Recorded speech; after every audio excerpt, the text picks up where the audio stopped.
એવું હે ને આમાં ઓલો ન કહેતા હોય કે ગૃહિણીનું બજેટ ખોરવાનું. જવા દેજો ને આ ખંભે કોપ ને પછી આમાં બજેટ ક્યાં જાય ને આવા ડૂસામાં ઓ માય ગોડ થઈ જાય આવે ને કોક તો. આવા ડૂસામાં આવો 17 લીટરનો પપ લે ખંભે અને કોક માંડવીનો દવા છાંટવા આવે ને તો ઓ માય ગોડ થઈ જાય. હું પછી જે કેલનો કે માંડવીનો કે ભાવ વધારે ચડે તો કે ઓ માય ગોડ ગૃહિણીનું બજેટ ગૃહિણીનું બજેટ ખોરવાય. આ ગૃહિણીનો બાપો ખોવાઈ જાય. આવા ડૂસામાં જો આવા ડૂસામાં ઉઘાડા પૈકી જો સાટવી પડે આમાં કાર આવે જાય. હું કે ગૃહિણીનું બજેટ ખોરવા ગૃહિણીનું બજેટ ખોરવાય આમાં ગૃહિણીનો બાપો હોય જાય આખે આખો બરાબર.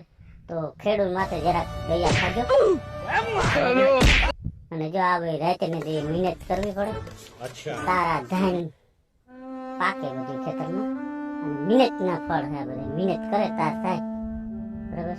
ભગવાન ની કહા જો બાકી ખેડૂત માથે થોડીક દયા ખાજો બસ. ભાવ હાર આવે ને ખેડૂત ધીરે ગુસ્સો આવે નકર નાના દબાઈ ગયેલ પડ્યો રહી બાપા ખેડૂત બરાબર. જગતનો તાજ તો જીરીક દયા ખાજો મારો બાપ. હાલો જય માતાજી.